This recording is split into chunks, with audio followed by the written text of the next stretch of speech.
Alors, bonjour à tous.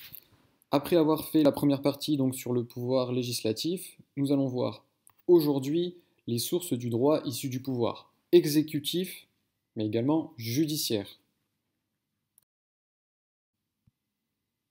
Dans un premier temps, nous allons voir les sources du droit judiciaire.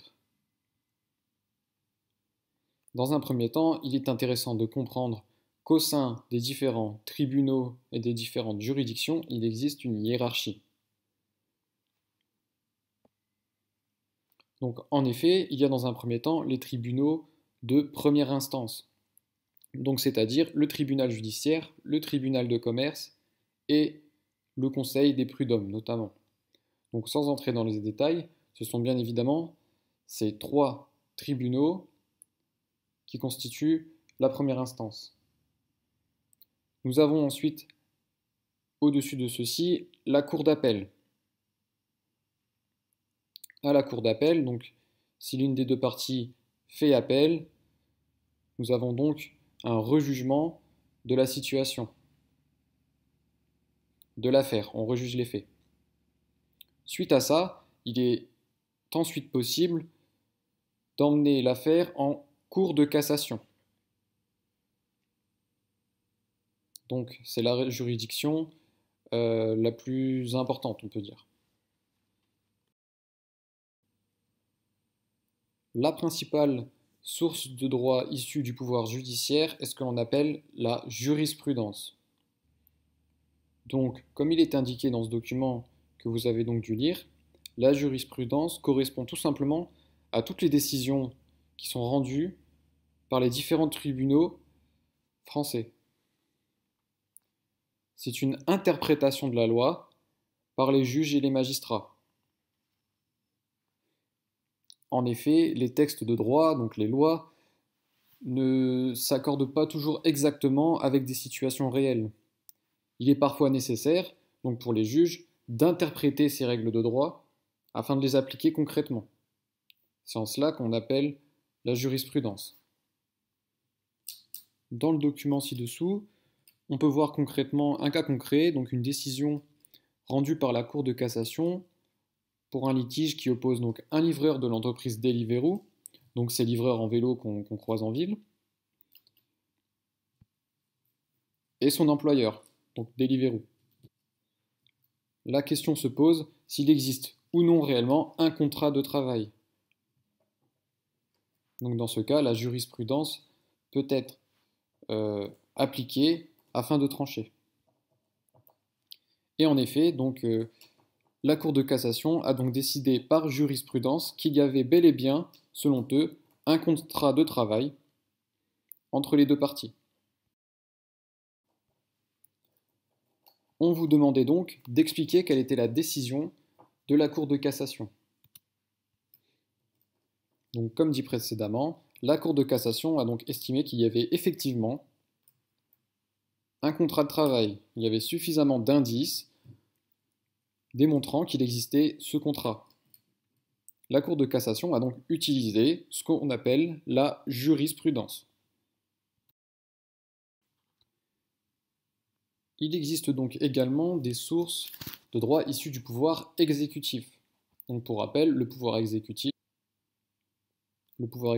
cela correspond donc au président de la République, au Premier ministre, ainsi que l'ensemble du gouvernement, donc l'ensemble des ministres. Donc nous allons voir, par le biais de cette petite histoire en format bande dessinée, nous allons voir ce qu'il en est. Donc on vous demandait, pour la question 2, de compléter le tableau suivant. Donc dans un premier temps, on vous demandait d'identifier les membres du Conseil des ministres. Donc il y a évidemment le président de la République, le Premier ministre et les autres ministres. On vous demandait ensuite d'identifier quelles étaient les règles de droit adoptées lors de ce conseil. Donc il y avait deux règles de droit à identifier. Dans un premier temps, les décrets. Donc les décrets sont utiles à concrètement appliquer une loi. Donc c'est vraiment l'application de la loi, concrètement, comment est-ce que l'on s'y prend. Les circulaires, quant à elles, visent à faire passer l'information entre différents services d'un ministère, par exemple, ou jusque dans les mairies, jusque dans les préfectures. Cela correspond à faire passer l'information d'une règle de droit. Ça transmet le message. Ces différentes choses sont regroupées dans ce que l'on appelle des règlements. Donc, le Conseil des ministres, le pouvoir exécutif, peut être amené à élaborer des règlements qui doivent impérativement respecter la loi.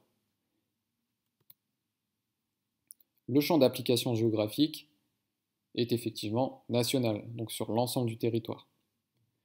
Nous avions également, donc dans la petite bande dessinée, le conseil municipal d'une ville qui était représenté. Donc les membres de ce conseil municipal sont effectivement le maire de la commune, et les différents membres. Les règles de droit qui peuvent être adoptées sont ce que l'on appelle des arrêtés. Les arrêtés servent à appliquer les décrets et les circulaires à une échelle donc plus locale. On parle du territoire de la commune. Donc nous avons là 3 règles de droit, les décrets et les circulaires et les arrêtés. On parlera de manière générale de règlement.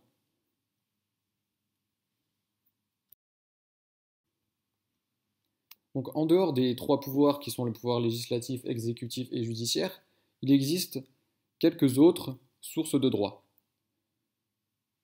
Faisons un focus par exemple sur les conventions collectives, qui restent tout de même importantes. Une convention collective, c'est un accord écrit et négocié entre les syndicats, donc les syndicats de salariés, qui représentent les salariés, et les employeurs, donc les organisations, les entreprises. Finalement, son rôle est d'adapter les règles de droit général, les règles du Code du travail, à un secteur donné, en fonction de ses spécificités. On n'aura pas les mêmes conventions collectives, par exemple dans le domaine de la métallurgie que dans le domaine commercial. Le Code du travail aura des adaptations différentes selon le domaine d'activité, puisque ce n'est pas du tout le même métier, ce n'est pas du tout le même contexte, les mêmes besoins. On vous demandait alors, à l'aide du document précédent, d'identifier quels sont les partenaires sociaux signataires d'une convention collective.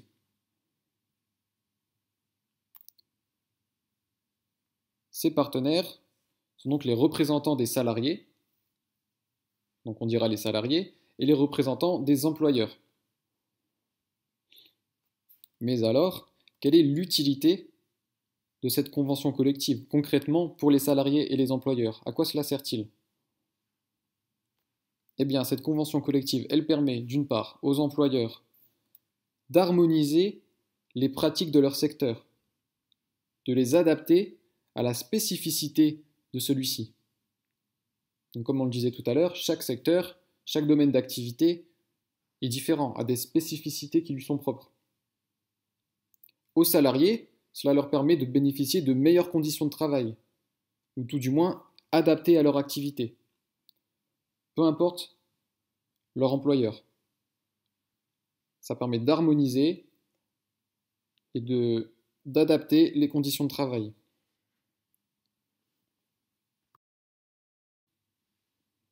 Vient ensuite donc la suite de la hiérarchie des normes. Nous avions pu voir lors de la première partie donc le pouvoir législatif avec la Constitution au sommet de la pyramide ainsi que la loi. Donc aujourd'hui, avec le pouvoir exécutif, nous avons donc les règlements. Donc on a vu qu'il s'agissait des décrets, des circulaires et des arrêtés, donc qui se situent juste en dessous de la loi. Nous avons pu voir aussi les décisions de justice. Donc on a parlé de la jurisprudence. La jurisprudence, issue du pouvoir judiciaire, se situe en dessous du pouvoir exécutif. Viennent alors les autres règles de droit, que nous avons pu voir à travers les conventions collectives. mais il y a également les décisions des autorités indépendantes.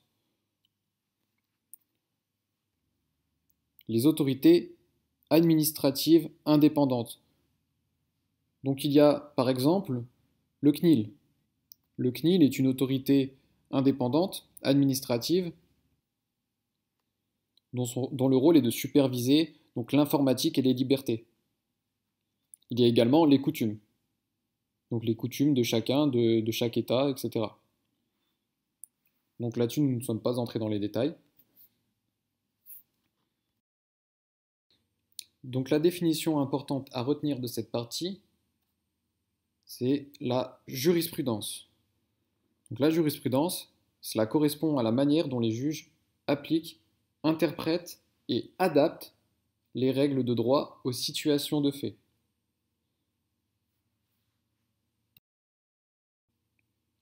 Enfin, pour terminer, vous pouvez reprendre la synthèse de cours suivante qui reprend l'ensemble des notions que l'on a vues lors de cette partie.